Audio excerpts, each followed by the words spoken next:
እምነት ሲባል የሌለ ገንዘብ ተሰብስቦ ኪስ ሲገባ ምታት አስማት ትዝ አይበልህ። መጽሐፉ ላይ ያለው እምነት የሚቀጥለውን ዘመን አሻግሮ ማየት ነው። እግዚአብሔር ያድናል የሚለው ካልገባው፣ እግዚአብሔር የሚያድንበት መንገድ ብዥ እያለብን ቢሆን ካልገባ፣ ፈርዖን ቤተ መንግስት ተቀምጠ በወርቅ መጠጫ ብጠጣ ለእግዚአብሔር ቁም ነገር አይደለም። ዘላለምህን ማየት፣ ኢየሱስን ማየት፣ እግዚአብሔር ዋጋ የከፈለለትን ነገር አንደርስታንድ ማድረግ፣ ይሄ ነው የእምነት ጉዞ። ስለሚበላና ስለሚጠጣ ምድራዊ ስለሆነ ነገር አይደለም አይደል? ቁም ነገራቸው የዘላለሙ አጀንዳ ነው። እግዚአብሔር ባለ ታሪክ ያረጋቸው ዘላለሙን አንደርስታንድ ሲያደርጉለት ነው። ኢየሱስ ከገባው ነው ባለ ታሪክ የሚሆነው። እዚህ መጽሐፍ ላይ አምኖ መስዋዕት አቀረበ፣ በእምነት ወደ እግዚአብሔር መጣ፣ እግዚአብሔር ጽድቅ አረገለት። የመጀመሪያው እግዚአብሔርን ያላየ ያመነ ሰው አቤል ነው። የመጀመሪያው እግዚአብሔርን አላየውም፣ ግን እግዚአብሔርን አምኖ የኖረ በእምነት እርምጃዎችን የተራመደ በእምነት የኖረ በእምነት መስዋዕት ያቀረበ የመጀመሪያ ሰው አቤል ነው። የዚህ ደብዳቤ ጸሐፊ እንደሚነግረን ማለት ነው። እናንተ ደግሞ በኋላ ጊዜ ታገኙ ወደ ዘፍጥረት መጽሐፍ ሄዱና ምዕራፍ 4 ላይ ነው ባይዘው ልጁ ምዕራፍ 4 ጀምሮ እዛው አይደል? እዛው 4-5 ቁጥር ነው ያለው። ወዲያው ሞተ ነው የሚለው መጽሐፉ ባይዘው 4-5 ቁጥር ያለው ልጅ ነው ይሄ ልጅ። ግን የሚገርማችሁ ጌታ ኢየሱስ ክርስቶስም አንስቶታል። የዚህም ደብዳቤ ጸሐፊ ደግሞ አንስቶታል። በእሱ ምክንያት ደግሞ ቃይል በተለያዩ መጽሐፎች ላይ ተነስቷል። እንደነ ይሁዳ እንደነ አንደኛ ዮሐንስ አይነት መጽሐፎች ላይ ደግሞ ቃይን ይኸው በዚህም በዕብራውያን ምዕራፍ 11 ደግሞ ቃይንም አብሮ ደግሞ ተነስቷል በዚህ ልጅ ምክንያት እና ይሄ ልጅ ጌታ ኢየሱስ ክርስቶስ ሁሉ በደንብ የሚያነሳው ልጅ ነው። ወንድማችን አቤል በጣም ዝነኛ ስም ነው። በሆነ ብዙ አልኖረም፣ ግን በጣም ይወላችሁ ሰው ሁሉ አቤል ነው ስሙ። አቤል ራሱ ነው እዚህ ተራስ እንት አቤል አውቃለሁ። ግን 4 ቁጥር ነው የኖረው። 4-5 ቁጥር እኮ ነው የኖረው። ግን እዩት ምን ያክል ፔኔትሬት እንዳደረጉት። ታሪክ ነው አይደለ? ሰብረው የወጡት የጄኔሬሽንን ታሪክ እኮ ነው ክሮስ ያደረጉት። አምነው በጣም ትንሽ ጊዜ እኮ ነው የኖረው። እንደው ብዙ ጻፍለት እንኳን ቢባል ሙሴ እንኳን ብዙ ሊጽፍለት ይፍና አልቻለም። በቃ ተወለዱ። 2 ልጆች ነበሯቸው። አንደኛው ቃይል ይባል ነበር፣ ሁለተኛው ልጅ አቤል ይባል ነበር። ከዕለታት በአንድ ቀን ሁለቱ ደግሞ ለእግዚአብሔር መስዋዕት አቀረቡ እኮ ነው የሚለው። እና መስዋዕት ሲያቀርቡ ቃየን ገበሬ ነበረ፣ አቤል ደግሞ እረኛ ነገር ነበረ። ስለዚህ አቤል ከነበሩት ከእንስሶቹ የመጀመሪያውን በኩሩን ትልቅ የሚባለውን ዋናውን አምጥቶ ለእግዚአብሔር መስዋዕት አደረገ። ቃየል ደግሞ ከምድር ፍሬ ደግሞ ሰብሰብ አድርጎ መስዋዕት አደረገ። እግዚአብሔር ወደ አቤልና ወደ መስዋዕቱ ተመለከተ። የቃየልን መስዋዕት ግን እግዚአብሔር አልተቀበለውም ይላል። ከዛ ቃየልም ተበሳጨ ይላል። ከዛ ወንድሙን ናንውረድ አለው፣ ይዞት ወረደ፣ ገደለው። በቃ አለቀ እኮ ታሪኩ ይሄ ነው። ይሁት ግን ዕብራውያንን የዕብራውያን ጸሐፊ መስቀል አሻግሮ ልጁን ሲያመጣው ምን ነገር እንደሚጽፍለት ምንድን ነው የሚለው? እስቲ ቁጥር 4 አሁን ይኸውላችሁ ዘፍጥረት ምዕራፍ 4 ላይ ሄዳችሁ ስታነቡ አቤል ከቃየል የበለጠ መስዋዕት አቀረበ የሚል የለም። ዕብራውያን ምዕራፍ 11 ቁጥር 4 ላይ ግን አቤል ከቃየል የበለጠ መስዋዕት አቀረበ የሚል አለ። ዘፍጥረት ላይ የለም። አቤልና ቃየል መስዋዕት አቀረቡ። 2 መስዋዕት አቅራቢ፣ 2 መስዋዕት እና የተለያየ መስዋዕት። አንደኛውን መስዋዕት እግዚአብሔር ተቀበለው፣ አንደኛው መስዋዕት እግዚአብሔር አልተቀበለውም። ሙሴ በዚህ መጠን እምነትን ዘፍጥረት ላይ አያብራራውም። አፍተሮል ደግሞ ሙሴ የዕብራውያን ጸሐፊና የአዲስ ኪዳን ጸሐፊዎች በተረዱበት አይነት መጠን አልተረዳውም። ጀስት ሙሴ ኤንሸንት የሆነውን ሂስትሪ ናሬት እያደረገ ነው። በቃ የጥንቱን ታሪክ እየጻፈ ነውና ሲወልዱ 2 ወለዱ። ከተወለዱት ከሁለቱ መካከል መጡና መስዋዕት አቀረቡ። ከአንዳቸውን እግዚአብሔር ተቀበለ፣ አንዱን አልተቀበለውም። አንደኛው ተበሳጨ፣ እግዚአብሔር ስላልተቀበለው ተበሳጨ። ስለዚህ ወሰድና ገደለው። በቃ ሙሴ እቺን ጻፈ። ከዛስ ቃየልን ተከትሎት ሄደ። ባይዘው ሙሴ ከቃየል ጋር ሄዱ እኮ። ቃየል ሸሸልና ከተማ ሰራ እኮ ይላል ባይዘው። አቤልስ ሞተ ነው የሚለው። ከዛ ቃየል ፈርቶ ሲሸሽ እግዚአብሔር መጣና ቃየል አለው። አቤት አለው። ወንድሜ የት አለ? ወንድሜ እኔ ጠባቂው ነኝ እንዴ? እኔ ወንድሜን ጠብቅ ነው እንዴ አልከኝ? ወንድሜ ነው እንጂ እኔ እረኛው ነኝ እንዴ? እኔ ወንድሜ የት እንዳለ አላውቅም ሲለው እግዚአብሔር የወንድም የአቤል ደም ወደ እኔ ከምድር እየጮኸ ነው አለው። በዚህ ጊዜ ደንግጦ ሸሽቶ ሄደ። ያገኘኝ በሙሉ እንዳያጠፋኝ፣ ያገኘኝ በሙሉ ይገለኛል ሲለው አይዞ ማንም ቢያገኝ አይገልም፣ አትሞትም፣ ሞት ቢያምርህም አትሞትም፣ እየተሰቃየ ትኖራታለህ፣ እንዳይገሉ ምልክት አደረግብሃለሁ አለው። በደረሰበት ሁሉ ሊገሉት ሲሉ አትግደለው፣ አሰቃየው። ከቃየል ይልቅ የበለጠን መስዋዕት ለእግዚአብሔር በእምነት አቀረበ። ክብር ለእግዚአብሔር ይሁን።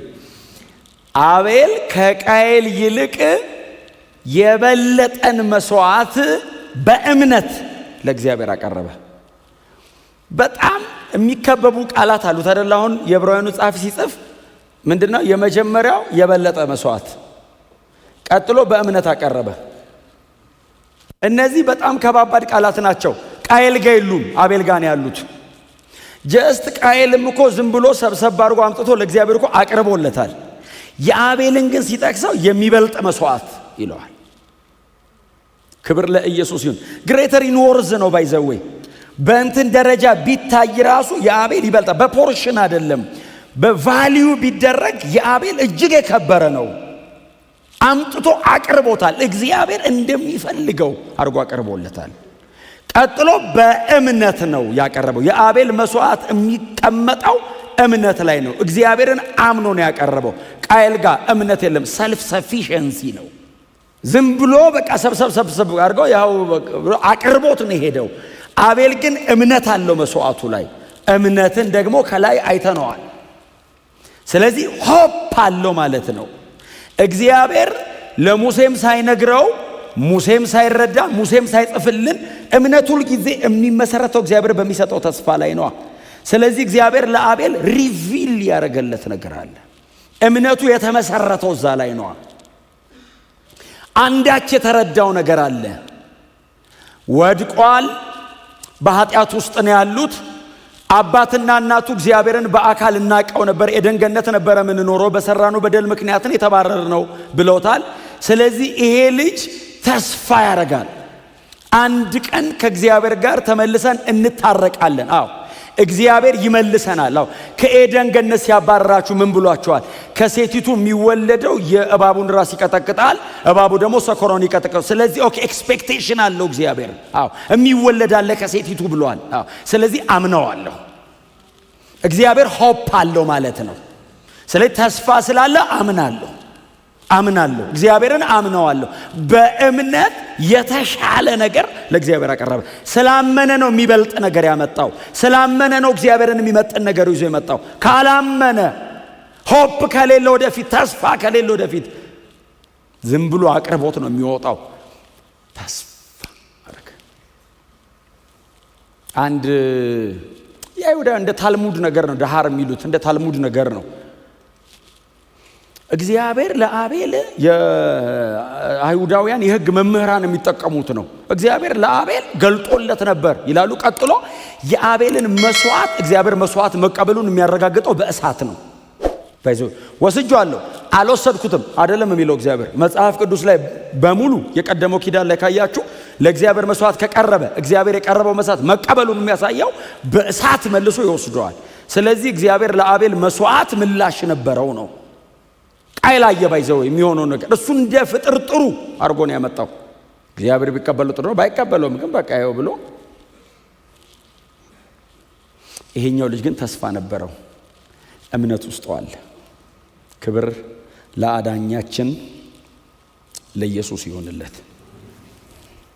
እና ከዛ በኋላ ነው በእምነት ለእግዚአብሔር አቀረበ ይላል። አዎ እግዚአብሔርም ምላሽ ሰጠው። ልክ መስዋዕቱ ሲቀርብለት እግዚአብሔር ወደ አቤልና ወደ መስዋዕቱ ተመለከተ። ወደ ቃየልና ወደ መስዋዕቱ አልተመለከተም። ወደ አቤልና ወደ መስዋዕቱ የቀረበው መስዋዕትን ብቻ አይደለም ያየው እግዚአብሔር፣ የቀረበበትን ልብም ጭምር ነው ያየው። መጀመሪያ ወደ አቤል፣ ቀጥሎ ወደ መስዋዕቱ ነው። ወደ መስዋዕቱ ከዛ ወደ አቤል አይደለም፣ ወደ አቤልና ወደ መስዋዕቱ ተመለከተ። አቤልን አየው። ያቀረበው በእምነት ነው። ያቀረበው በንጽህና ነው።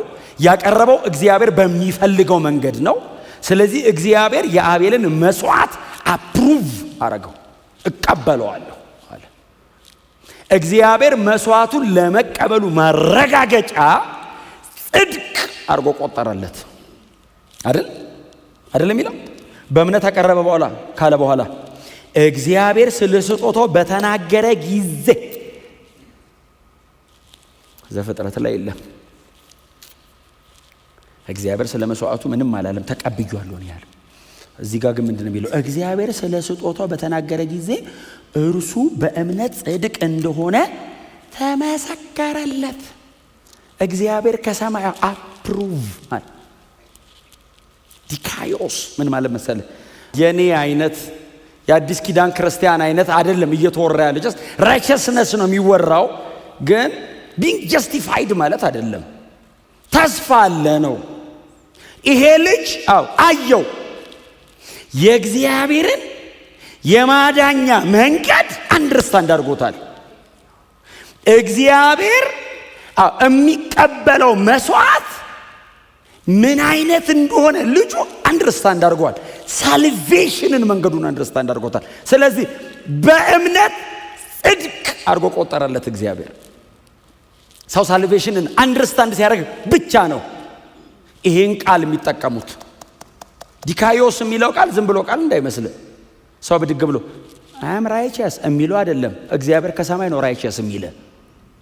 ጻድቅ የሚለው እግዚአብሔር ነው። ባይዘው ጻድቅ ያለው ለምንድን ነው የሚለው? እግዚአብሔር ጻድቅ ብሎ ነው እንጂ ማንም መንገደኛ ብድግ ብሎ ጻድቅ ያለው ቢል በጣም በቆንጆ ሁኔታ ተሰብስበን ለያለ ጻድቅ ያለው 10 ጊዜ ብንለው ኃጢአተኞች ተሰብስበው ምን እያሉ ነው ይላል እግዚአብሔር። ከሰማይ ጻድቅ ያለው አይሰማውማ። ምንድን ነው እግዚአብሔር ሳይል ጻድቅ ያለው ማለት ራሱ ኃጢአት ነው። እግዚአብሔር ነው አፕሩቭ የሚያደርገው ይሄንን። እስቲ አሜን በሉ። ዳኛው እሱ ነው። ዳኛው እሱ ስለሆነ ጸድቀሃል የሚል እሱ ነው። ተቀብያለሁ የሚል እያቀረብክ ነው። አንተ አይደለም የምትለው። አንተ በምትችለው መንገድ ታመጣለህ። አንተ አለኝ በምትለው መንገድ ትጠጋዋለህ። እሱ አምጣው ይልሃል። ከዛ ተቀብያለሁ፣ ይመጥነኛል፣ ደስ ብሎኛል፣ ጻድቅ ነህ። ጳውሎስ የዚህ የዕብራውያኑ ጸሐፊ የተጠቀመው ትክክለኛ ቃል ኤሌክሴክሱ ላይ ዘፍጥረት ላይ የተጠቀሙትን ቃል ከዕብራይስጥ ወደ ግሪክ ሲተረጉሙት እግዚአብሔር ተቀብሎታል። ተቀብሎታል። ራይቸስ ብሎታል። በምን ስላቀረበው? በእምነት። እግዚአብሔር ይቀበላል። እግዚአብሔር አምጣው፣ እሺ የኔ ነው ይላል። ክብር ለኢየሱስ ይሁንለት። አቤልን ጻድቅ ባይዘው ጌታችን ኢየሱስ ክርስቶስን ብሎታል። ማቴዎስ ወንጌል ላይ እንሂድና እናንብበው 23:35 ስለዚህ ከጻድቁ ከአቤል ደም ጀምሮ ጌታ ኢየሱስ ክርስቶስ ሲጠራው፣ ስለዚህ ከጻድቁ he was righteous አለ ኢየሱስ። አቤል ኢየሱስ ሲጠራው ከጻድቁ ከአቤል ደም ጀምሮ አይደል? በቤተ መቅደስ መካከል እስከ ሞተው እስከ በራኪው ልጅ እስከ ዘካርያስ ደም ድረስ ላለው እናንተ ተጠያቂ ናችሁ እያሉ ነው። ትውልዱን ነው ባይዘው ለፈሰሰው ደም ተጠያቂ ናችሁ ሲል ከየት እስከ የት ሲሉት ከጻድቁ ከአቤል ደም ጀምሮ አለ። ጌታ ኢየሱስ ክርስቶስ አቤልን ሲጠራው he was righteous። እግዚአብሔር ተቀብሎታል። ክብር ለእግዚአብሔር። ተቀብሎታል። he was understand God's methods of salvation። እግዚአብሔር የሚያድንባትን ብልሃት አንደርስታንድ አድርጓታል። ስለዚህ አሁን እሱ ከልፋቱ አይደለም ያቀረበው፣ እግዚአብሔርን ኮሚኒኬት ያደረገው በመስዋዕት በኩል ነው። ከልፋቱ ባቀረበው አይደለም። ሰብስቲቱሽን ምትክ ሆኖ በሚሞት መስዋዕት ነው እግዚአብሔርን ኮሚኒኬት ያደረገው።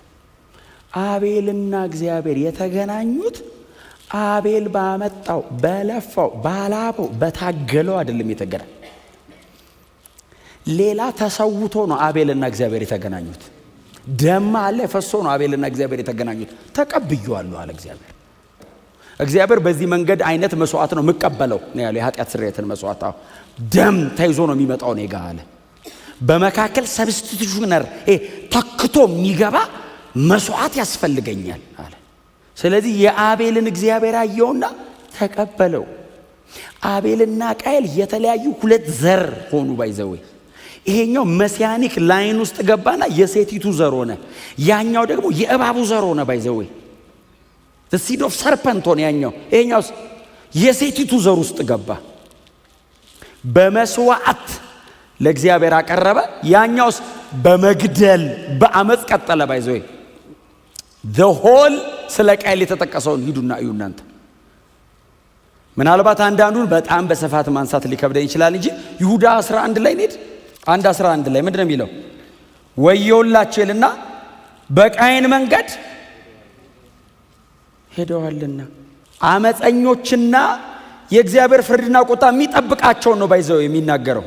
ወዮላቸው አለ። ምን ነው? በቃየን መንገድ ሄደዋልና።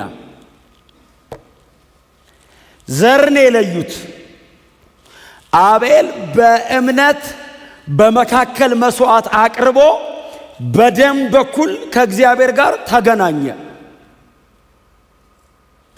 ምትክ አድርጎ የሚሰዋ አድርጎ በጣም ምናልባት ነው ወደ አዲስ ኪዳን በጣም ጎትተን ካመጣ ነው ስለ ኃጢአት የሚቀርብ መስዋዕት፣ ስለ በደሉ የሚቀርብ መስዋዕት ሁሉ ነው ያቀረበው በእምነት። ምክንያቱም ጽድቅ ተብሎ ለመቆጠር በመካከል ላይ ሰብስቲቲዩት የሚደረግ ነገር ያስፈልገዋል። እሱ ለሰራው በደልና ኃጢአት የሚቀርብ ነገር ያስፈልገዋል። ይሄንን ደግሞ አቤል ያደረገው በእምነት ነው። በእምነት ለኃጢአት የሚሆን መስዋዕት በእግዚአብሔር ፊት አቀርባለሁ በእምነት። እግዚአብሔር ደግሞ ኃጢአትን ይቅር ይላል በእምነት። እኔና እግዚአብሔር እንገናኛለን። እግዚአብሔር እንደዚህ ያለ አየው። በመስዋዕትነት በደም ተደርጎ የቀረበ ነው። አቤል እግዚአብሔርን ኮሚኒኬት ያደረገው በዛ በኩል ነው። ሰርቶ ለፍቶ ባመጣው አይደለም። በመካከል ሌላ ተሰውቶለት ነው የገባው። ስለዚህ እግዚአብሔር ተቀበለው። ቀጥሎስ ራይቸስ አለው። በእምነት የሚገኝ ጽድቅ ሰባኪ ነው ይሄ ልጅ። መቼ? ዘፍጥረት ምዕራፍ 4 የመጀመሪያዎቹ ሰዎች ጋር እግዚአብሔር አማኝ አግኝቷል። እምነት ዲስከቨር ተደርጓል። አማኞች ነበሩ። መሀል ላይ ድንገት ብቅ ያለ ነገር አይደለም። የመጀመሪያዎቹ ሰዎች እግዚአብሔርን አምነውታል። የዛ ላይን ነን እኛ። ይሄ ልጅ ከተገደለ በኋላ እኮ የዚህ ምትክ ደግሞ ተወለደ አይደል? ልክ ሲገደል ቃየል ሸሽቶ ሲሄድ እንደገና ሔዋን ጸንሳ ስትወልድ በሞተው ልጅ ምትክ ይሁንልኝ ብላ ሴትን ወለደች። መሲያኒክ ላይን ነው በዚህ የተመዘዘው። ከዛ ውስጥ በእምነት የሚገኝ ጽድቅ ይሄው ተገኘ። አምኖ መስዋዕት አቀረበ። በእምነት ወደ እግዚአብሔር መጣ። እግዚአብሔር ጽድቅ አረገለት። ክብር ለአዳኛችን ለኢየሱስ ይሁንለት። በእምነት ጽድቅ ሆኖ መቆጠር ብቻ አይደለም። ይሄ ልጅ ከሞተ በኋላ ምን ነው አይደለ? ኦሬዲ ልጅ እኮ ሞቷል። ሕያው ነው ይለዋል አይደል መጽሐፉ? ሞቷል እኮ ኦሬዲ እኮ ሞቷል እኮ። ይሄ ልጅ ገሎታል እኮ ቃየን። እስቲል ግን የልጁ ደም ይናገራል። ዘፍጥረት ምዕራፍ 4 ላይ እግዚአብሔር መጥቶ የወንድም የአቤል ደም ከመሬት ወደ እኔ እየጮኸ ነው አለው። ጌታ ኢየሱስ ክርስቶስ መጣና ማቴዎስ 23 ላይ የፈሰሰው የንጹህ የጻድቁ የአቤል ደም አለ። እስቲል እዚሁ መጽሐፍ ምዕራፍ 12 ቁጥር 24 ላይ እንሂድ። 12:24 ላይ የአዲስ ኪዳን መካከለኛ ወደ ሆነ ወደ ኢየሱስ እንዲሁም ከአቤል ደም የተሻለ ወደሚናገረው። አሁን የአቤልን ደምና የኢየሱስን ደም እያነጻጸረ ነው አይደል? የአቤል ደም ይናገራል አለ። ልጁስ ተገሏል እኮ። ቃየል ምንድነው የሚለው? አብቅቶለታል፣ ቀብረነዋል። ስቲል አለ ተናጋሪ ነው አለ። ሕያው ነው። ክብር ለኢየሱስ ይሁን። የአቤል ደም የሚጮህ ስለ ፍትህ ነው አይደል? የሚጮህ ስለ ፍትህ እኮ ነው የአቤል ደም የሚጮህ። ገሎኛል። የኢየሱስ ደምስ ነፃ ይወጡ ነው።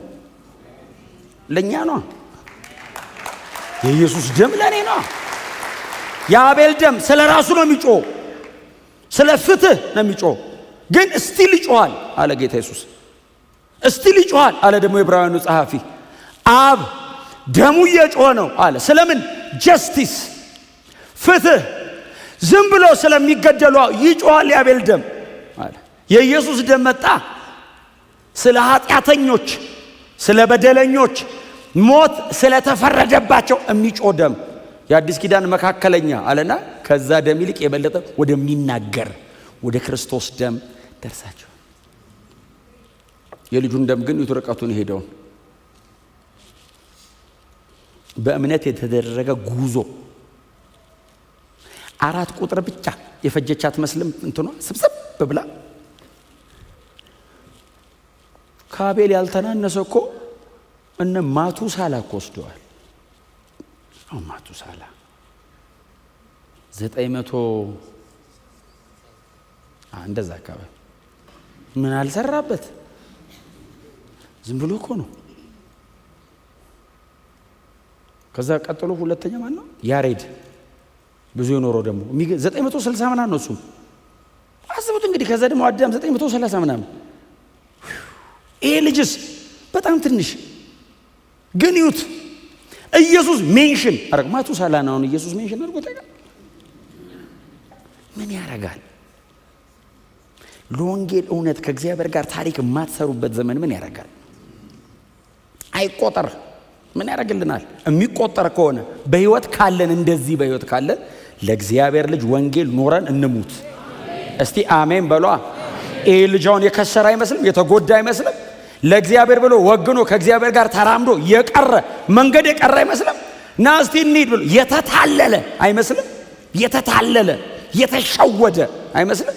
እግዚአብሔር ይዞታል፣ እስቲል ይዞታል። የዚህ ልጅ መጨረሻውን ማየታችን አይቀርም። በዚህ ትንሣኤ ሙታን ቀን እናገኘዋለን። ጽድቅ ሆኖ ተቆጥሮለታል። ይነሳል። ቃየል ነው የማይነሳው፣ ይሄ ይነሳል። ቃየልን እንግዲህ እግዚአብሔር ነው። ይሄስ ኦልሬዲ እግዚአብሔር ጻድቅ ብሎታል። አምኖ ነው የሞተው ይሄ ልጅ። እዚህ ዕብራውያን 11 ሲዘጋው አምነው ሞቱ የተባሉት መሃል ነው ባይዘው ይሄ ልጅ አምኖ እግዚአብሔርን አምኖ ተስፋ አለ እኛና እግዚአብሔር እንታረቃለን አንድ ቀን።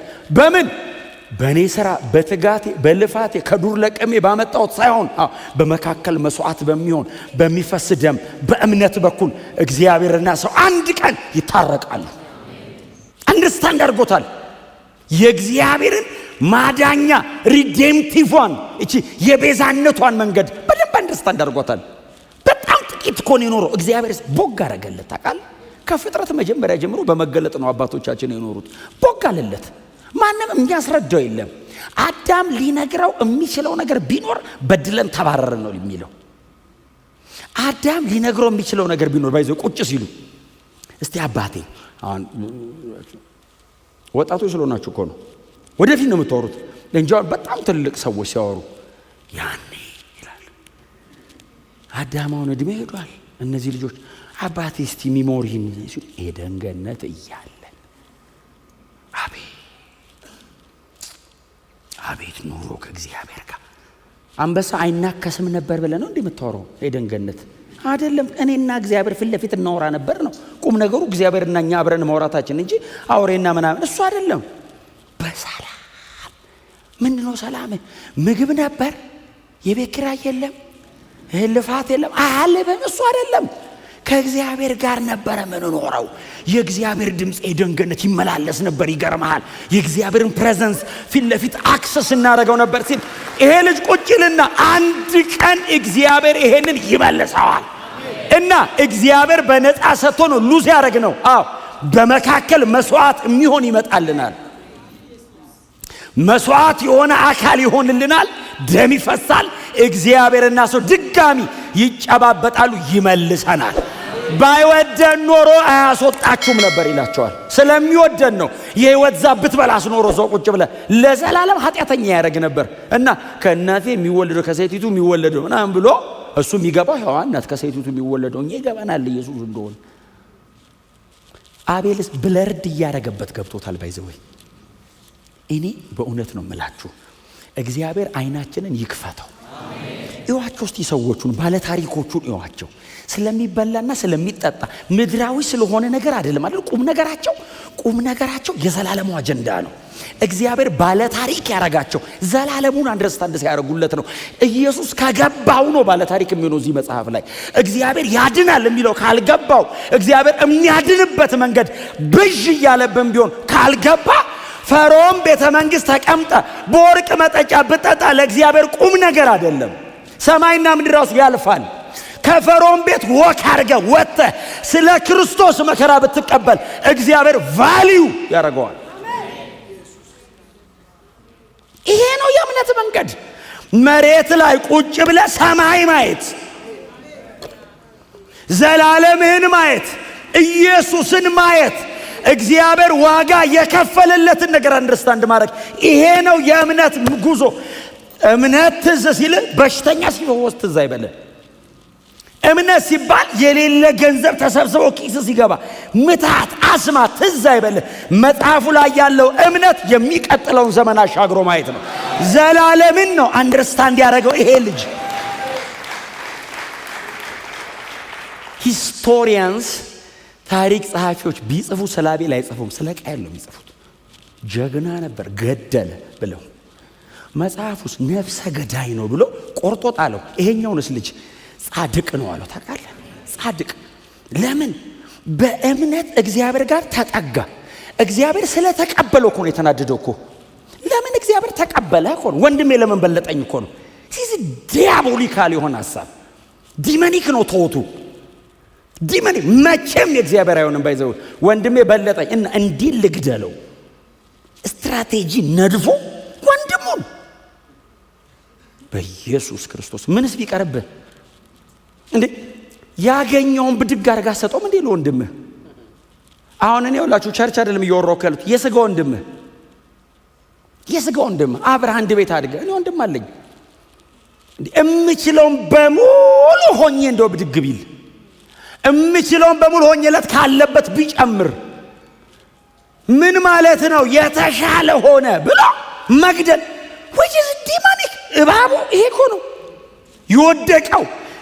ላይኑን ዘረጋ። እሱም መሲዩስ በዚህ ጋር ዘረጋ። አያኝ እባቡ ላይኑን በዛ በኩል ዘረጋ። በቃ የሱ ነው እየገደለ መኖር። ይሄው ስቲል አለ። ዓለሙን ይመራዋል የእግዚአብሔር። ይሄው በዚህ ጋር እየተሸነፍን እየወደቅን ለወንጌል ዋጋ እየከፈልን ዓለምን እየናቅን ሰማይ ተስፋ እያደረግን እግዚአብሔር ልጁን ይልከዋል እያለን ይሄው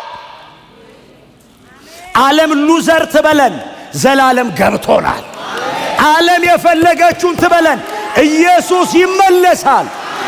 ዋጋ ተከፍሎልናል። ጌታችን መጥቶ ይሰበስበናል። ያስ አቤል ተስፋ ያደረገው አገር እንገባለን።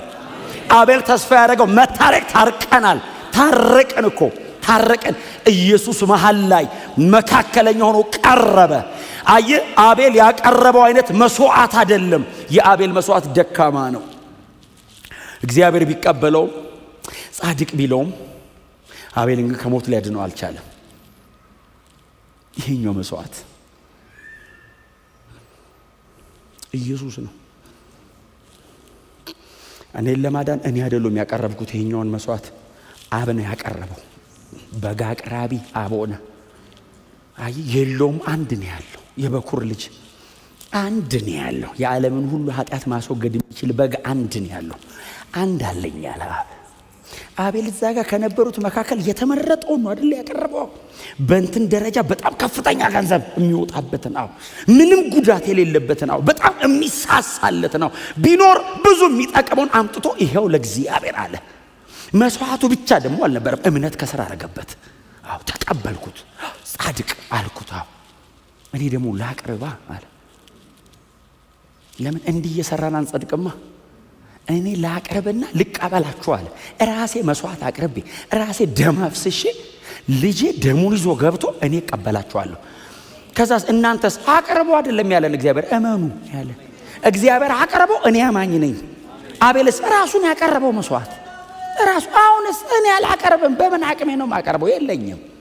ምን ታቀርብለታለህ? እኔ ላቅርብ አለ። ለምን? የሚመጥነኝን እኔ ነኝ የምቀበለው አለ እግዚአብሔር። አሁን አቤላው የሚችለውን አድርጓል። ደስ ብሎኝ ጻድቅ ብየዋለሁ። ይሄኛውስ እንደ አቤል ጻድቅ ብዬ እንድትሞት አልፈልግም። ለአንዴና ለመጨረሻ ጊዜ የኃጢአትና የሞትን ፔናሊቲ እሰብርበታለሁ አለ እና እኔው ላቅርብ አለ እግዚአብሔር። አዎ የሚመጥነኝን አውቃለሁ። ደግሞ የሚመጥነኝ አለኛል። አንድ ነው ያለኝ፣ እሱን ነው የማቀርበው። ሁለተኛ የለኝም፣ እሷን ግን እመኑልኛል። እኔ መስቀል ላይ አርደዋለሁ አለ። አዎ ደሙን አፈሳለሁ። ራሱ ካህን ሆኖ ራሱ መስዋዕት ሆኖ ራሱ መስዋዕቱን አቅራቢ ሆኖ ይመጣል እኔ ጋር። አዎ እናንተስ ታች እዛ አሕዛብ አደባባይ እንደቆማችሁ ደጅ ቁሙና እንደዚህ ከሩቅ ይዩልኝ። እኔ ደብቄ ቅድስተ ቅዱሳን ውስጥ አይደለም የምሰዋው አለ እግዚአብሔር። ቀራንዮ፣ ራስ ቅል፣ ጎልጎታ ተራራ ላይ ማንም ሰው ማየት ከፈለገ ያየዋል። ላቅርበው ከሩቅ ይዩትና እንቀበልሃለን በሉት። በዛ ቅጽበት ሰማይ ትገባላችሁ ለዘላለም ከኔ ጋር አለ እግዚአብሔር። ሰብስቲቱሽን መሃል ላይ ኢየሱስ ገባ። አቤል ይሄ ገባው። ይሄው የዕብራውያኑ ጸሐፊ የነገረን ይሄ ነው። እውነቱም ይሄ ነው። እግዚአብሔር የተቀበለው በዚህ ምክንያት ነው። ምንም ከዚህ ውጪ እግዚአብሔር ማንንም አይቀበልም። አንተንም አይቀበልም፣ እኔንም አይቀበለኝም። ከዚህ ውጪ የሚቀበለን በክርስቶስ ኢየሱስ መካከለኛነት። የብሉይ ኪዳን አባቶች ባይዘዌ ዛሬ ስለ አቤል እንደው በቃችን ታከል ካልኳችሁ ይበቃል ብዬ ነው። ስለ ሄኖክ፣ ስለ ኖህ ጉድ እኮ ነው ጉድ ሰዎቹ። እኔ ምን ጉድ! ብሉይ ኪዳን ሰው ተቀምጦ እንዴት ይሄ ይገባዋል? እንጨት እየቀጠቀጠ ሰው እንዴት ጽድቅ ያውቃል? እንዴት እንጨት መቀጥቀጥ የሆነ ቀን እንዴት ጽድቆ ነው ይለወጣል? 1000 ዓመት ነው ክሮስ ያደረጉት ታውቃለህ? አምናው አሁንስ የለም። አሁን ትቀበል አልቀበልም፣ እንስ አልፈልግም እና ወደፊት ነው የማየው እና እያየሁት ልሙት የሆነ ቀን ያስነሳኛል። እምነታቸውን ይዩት። ትንሣኤን ተስፋ አድርገው መትረፍ እየቻሉ እኮ ነው የሞቱት። ኦፖርቹኒቲውን መጠቀም እየቻሉ አልጠቀመውም። ለምን? አሁን ባንተ ዘመን በእኔ ዘመን አይኖርም ባክህ እና ወደፊት ግን ይመጣል እርግጠኛ ነኝ። ምን አይነት እምነት ነው አንተ ሳትጨብጥ ሳትይዞ እኮ ነው የምትሞተው። የሆነ ቀን አስነስቶኝ ያኖረኛል ብለህ ማመን፣ ይሄ ነው ክርስትና። አባቶችም ወደ እምነት ኑ የሚላቸው እኮ ቅድመ አባቶቻቸውን እኮ እያመጣ እኮ ነው የዕብራውያን ጸሐፊ።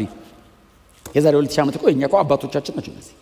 ቅድመ አበውን ያመጣላችኋል። አቤል ገብቶታል፣ ዲዛይኑን አንደርስታንድ አድርጎታል። የእግዚአብሔርን ሀርቱ ገባው ታውቃል። እግዚአብሔር ምን ይፈልጋል? አሁን መካከለኛ ይፈልጋል እና የሚሰዋ ነገር ይፈልጋል። ቀጥሎ ደም መቅረብ አለበት። ኦልሬዲ ሲንፉል ነና። አዳም አያቀርብም። ለምን? ሲንፉል አልነበረማ። ፊት ለፊት ነው የሚገናኘው። እኔስ ሲንፉል ነኝ አይቼው አላቅም ማለት እና መሀል ላይ ያስፈልጋል እኔና እግዚአብሔር እንድንገናኝ። እግዚአብሔር ለመጋረድ አርዶ አይደል እንደ ጋረዳቸው? አዎ መስዋዕት አቅርበው አይደል እነሱን ሸፍኖ ያኖረው። ስለዚህ እኔም መስዋዕት አቅርቤ ነው መጠጋው አለና መስዋዕት የሚሆንልኝ አለ።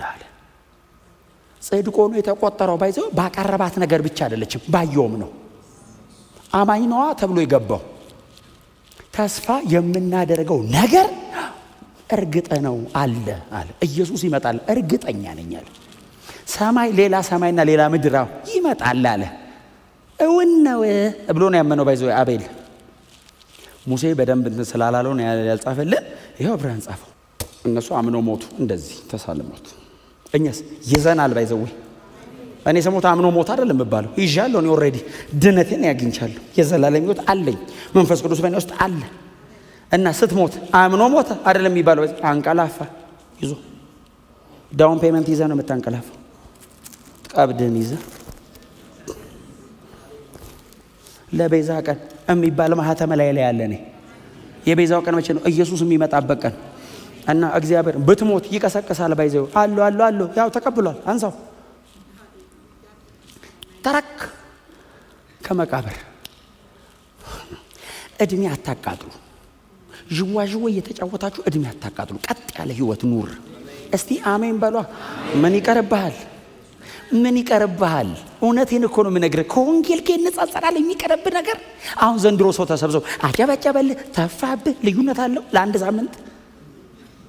ዘላለም ላይ 70 ዓመት አንድ ሳምንት አይደለም፣ ዶት አንድ ቀን አይደለም። ባይዘው ደግሞ ማንም ይተፋብህስ? አሁን ጊዜ ወንጌል ነው። ለወንጌል መኖር ካለብን ኖረን እንጨርስ። ኢየሱስ ቶሎ ይምጣ።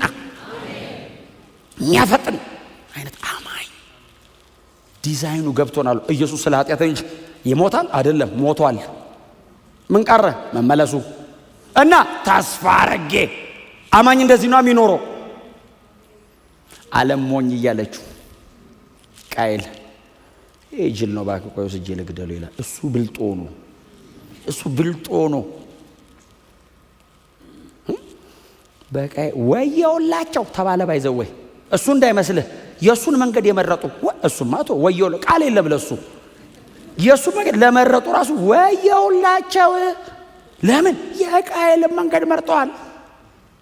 እሱ አረኛ ለሱ ቃል የለንም። እግዚአብሔር ራሱ እንዴት እንደሚቀጣ ያውቃል። እነዚህስ ወየውላቸው፣ ለፍርድ ነው የተጠበቁት። ያንን መንገድ መርጠዋልና እንዴ አንደኛ ዮሐንስ እኮ ምዕራፍ 3 ላይ ዮሐንስ አይደል? ዮሐንስ እንደገና ወንድሞችን ስለመጥላት ነፍሰ ገዳይነት ነው ብሎ ወንድሙን እንደገደል እንደቃይል አለው እኮ ተቃል። ዲያቦሊካል ቶት አይ የወደቀው የጨለመው ዓለም ሲዱን እሱ ውስጥ ይዟት ሄደ እግር በእግር። እግዚአብሔርስ ራሱን ያለ ምስክር የማይተው አምላክ ደህና ነገር ሲመጣ ዓለሙ ስለማይፈልግ ቶሎ ነው የሚገለው። ኢየሱስንም እኮ አላቆዩት፣ ወዲያው ነው ሊገሉት የፈለጉት። እሱ እኮ ያው ስራውን ሳይጨርስ ስለማይሄድ እንጂ የመጀመሪያ የሰበከ ቀን እኮ ነው እንደዚህ ገፍተው ይላል ወደ ከተማ ጫጫፍ። ምንም እኮ አላለም። ባይዘው ኢሳይያስ 61 ተነበበ። የሰማችሁት ቃል ዛሬ በመካከላችሁ ተፈጸመ ሲል ሆራራር ምን ክፋት አለው? ባካት መስለህ ምናምን ብለው ወደ ቤት አትሄድም እንዴ? መግደል ምንድን ነው? እንደዚህ ያንጠለጠሉ ይዞት ሄዱላል። ተራራ ጫፍ ላይ ወስደው ለምን መሰለ? መልሰውም ላለመሰብሰብ ለመቅበርም ቦታ አይፈልጉ። ሊጥሉት ሲሉ አንዳንድ የመጽሐፍ ቅዱስ ክፍል ካልኖራችሁት የማይገባችሁ ነገር አለ። ባይዘው ለማስረዳት በመካከል አልፎ ሄደ የሚል እኔ አሁን ካልኖርኩ ይገባለሁ። አሁን ልቀቀኝ አላይልም። እንደዚህ እኮ ተሸክሞ እኮ ነው ያወጡት በመሃላቸው ቀስ ብሎ እንጂ በእውነት እኮ ነው የምልህ።